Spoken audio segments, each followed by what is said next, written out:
Hello, I haven't done a roundup in a while, so I'll do a roundup and I'll cover the sort of the decks that I will have ready to play, or the ones that I've sort of got practice in. I'll start off with the one I've been playing the last two store champs. This one's some Mirabelles. Who's Mirabelle? I think is the name. And it's just standard blue steel. I think wheel blue steel is completely fine, and you can bring the store champs. So I've been just running it back at those events and was hoping to get some gameplay footage. I got run one round, hoping to get a bit more actually, but I'm terrible at bringing the camera. Um, but I think with a store champs environment, because it's not, I don't know, it's competitive, but unless it's your store champs or the store champs at your store, or unless you go to multiple stores and you just know what kind of players are there and the environment, I always find it's very much a toss up of what you're actually going to be paired into. Of course, you can just go for the general aspect of Ruby Sapphire is a really good deck. People are going to play that. Ruby Amethyst, Steel Song, group up, all those decks that you just know are very good. But unless it's like a store where you're like, right, I know whenever I go to the store, like everyone's on green purple. It's like a weird green purple store or something like that. It's very hard to gauge. So I think you should just be comfortable playing whatever you want. Of course, as well, because these aren't regionals where you'd have to book a hotel, travel to them, and all that stuff like that. People just it isn't sometimes as many dedicated people. It's great players, but maybe they're just not playing the game as much, and you know how to play certain matchups, or there's just I mean you use the word skill difference sometimes, isn't there? Because you just might be more dedicated towards the game, and they're not, so it might be a bad matchup for you, but you can just still find the win somehow. That being said, I think there's also a flip side where it's because it's not really a regional attempt. It's not a DLC attempt. People are going to bring fun decks, and I know for a lot of the Ruby Sapphire players that I know, Ruby Sapphire players I know, the Ruby Sapphire players sometimes struggle with just playing against some of the more janky aggro builds. If it's just a bunch of, it doesn't even have to be a standard hyper aggro build. It can just be a lot of two questers turning sideways, and it can cause them problems. Um, I noticed there was some people trying to play blue green, and like they were playing against decks that weren't particularly well made, but because the attack power was above 3, they were just struggling with it, and it had like steel removal, so it could just cut all of their Clarabelle lines. So sometimes you can bring a really meta list, and it's just like, hold on, you've accidentally built a deck that's countered mine. And I only had one problem with this. I played someone in a round where it was just I tweeted the picture of it.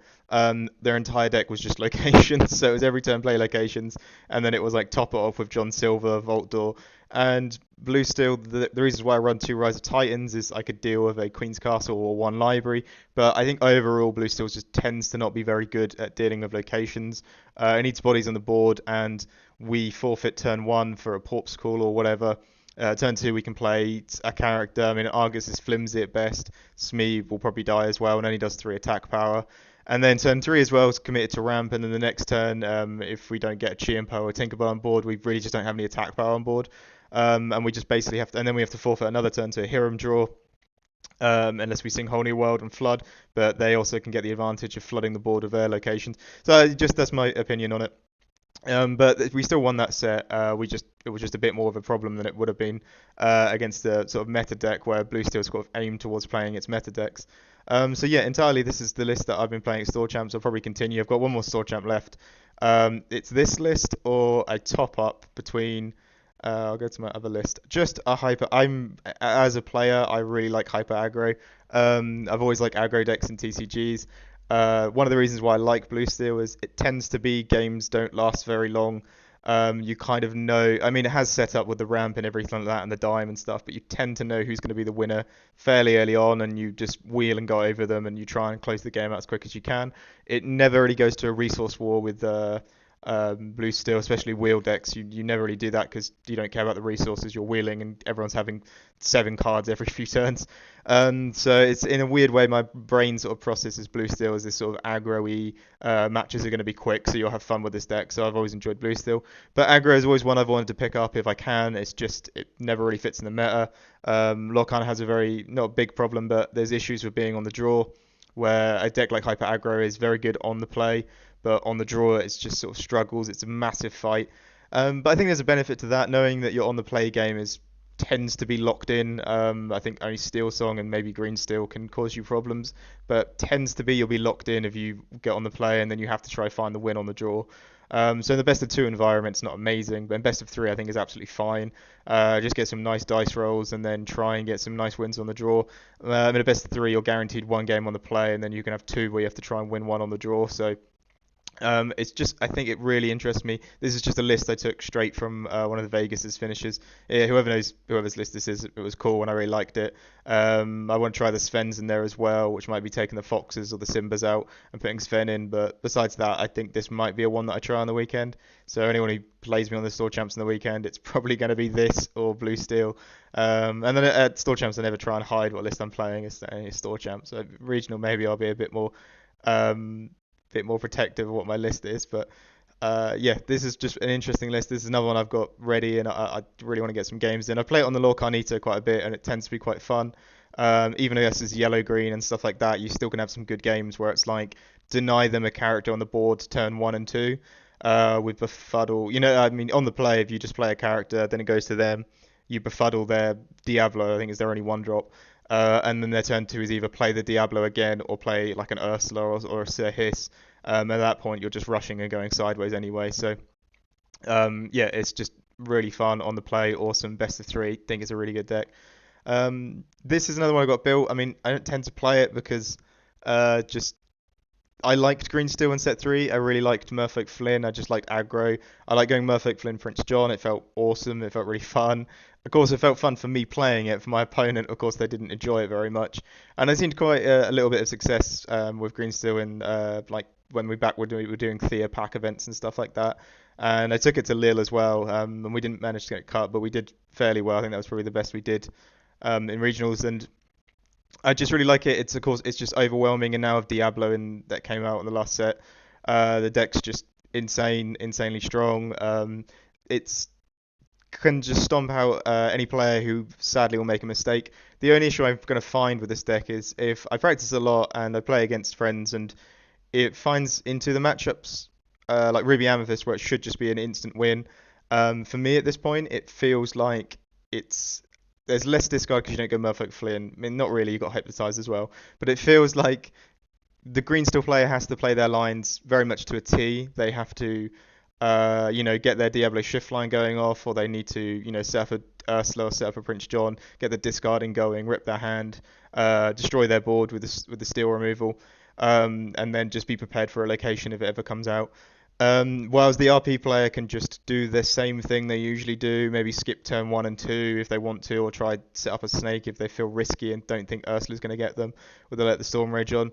And then they just go from there, sort of like, play a rabbit, get to the red ladies, get to the B preps, get to Elsa as well, and just win the game from that. I feel what they have to do is a lot less for them to win now, whereas Green still has to work very optimally.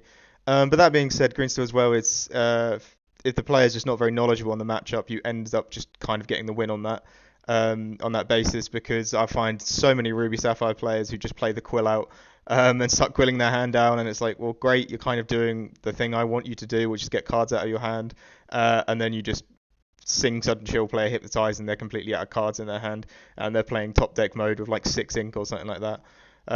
So yeah, I find that it's just, yeah, you can easily get wins on that. I don't think it has any bad matchups. It's just sometimes you don't really get the draws you want. Of course, you're going to deep dive for that Diablo shift line like most games, because if you can get it moved to a cove, you just instantly win. So yeah, it's one I have laying around, but I just don't think I'm going to play it. Also, especially at a store champs level, I just don't have fun. No one has fun set across from a green steel player. It's just not fun. I don't. Only if it was a really serious competition, I'd start putting it into debate. But at store champs, definitely not.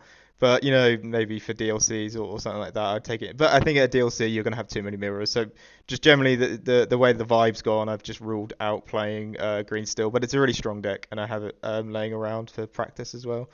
And the last one is I always just keep an RP list built and ready. It's really good for people who want to practice their deck, because usually your deck will have to try and beat RP at some point during an event. There's also just a good benchmark. It's been around for so long. I also just find it very fun. I always bring it, and it's always that thought of I could play this if I really wanted to.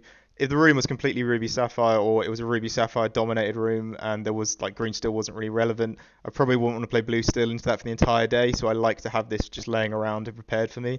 It's completely just no I'm not's list. I don't know. I don't think it's up to date list. A few more changes. I think I'll probably want to put two Tremaines in. He might have even added two Tremaines in again. I don't know. I've only got one crab lingering around, which I'd like to up the count of, but I also don't want to. And just one has not felt strange. But if you can get it in the mirror, then you can easily just start dealing with locations and bouncing it and protecting it and use it as a tool for location removal. But yeah, consistent, strong store champ level. Again, it's just going to keep chugging. Like I said with its green steel matchup, it's just going to keep chugging along and do what it usually does. You know, it's just going to keep doing its game plan. It's amethyst, card draw. All those one drop cantrips are utterly insane. I didn't realize how actually insane they are until I started playing it again in set 5. Just nuts. And then you get the rabbits, which is just draw.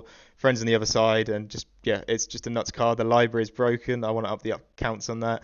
I'm noticing how good it is when I play against it so much on blue steel. So I think maybe getting locations down and protecting it with a Tremaine. I think this is an environment where you can get B King undisputed back again, but Elsa is pretty good at exert and then trade things out, and 4x B prep, keep that as well. So yeah, this is definitely a list I've been playing as well quite a bit. I still like it. Sometimes I'm in the mood to do the Resource Wolf's Mirror. If I feel like I want to do a really long matchup, I'll do a best of 3 with that. I think it's very fun. It's always, I wouldn't say it's always struggled, but it's not the best on the draw either. It definitely doesn't blow anyone out of the water RP. The main thing about RP I've always said is like other decks can do amazing things. Like green steel can early shift Diablo, protect it at the cove. Blue steel can high roll you. Yellow green can high roll you. Hyper aggro can just aggro you. Ruby Sapphire can just ramp insanely and get to like late game stuff.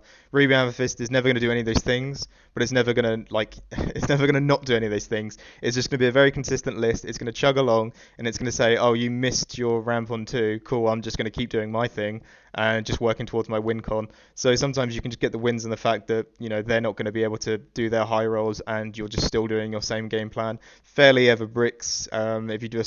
If you mulligan it properly, it pretty much never bricks. So yeah, it's one I always have built and ready around. But yeah, these are 4 lists sort of I've got my eyes on. If you notice a lot of them, I tend to like games to finish out pretty quickly. I don't really play Ruby Sapphire or Yellow Green. I tried Yellow Green, but because it is sort of a control deck at its heart, it does take a while to play the games, and that's just not really my playstyle. Even though I say that Yellow Green, you can usually tell who's the winner and who's not, but your opponent probably won't want to quit. They'll just keep playing their top decks, and you have to keep answering it. Um, so yeah, these are the ones I have. Like I say, another comment on that. I tend to not play Ruby Amethyst if there's a lot of Ruby Amethyst in the room because the mirror, as much as I said I enjoy it from time to time, I don't want to play a lot of it. I don't want to just sit there and do resources wars for like 5 rounds.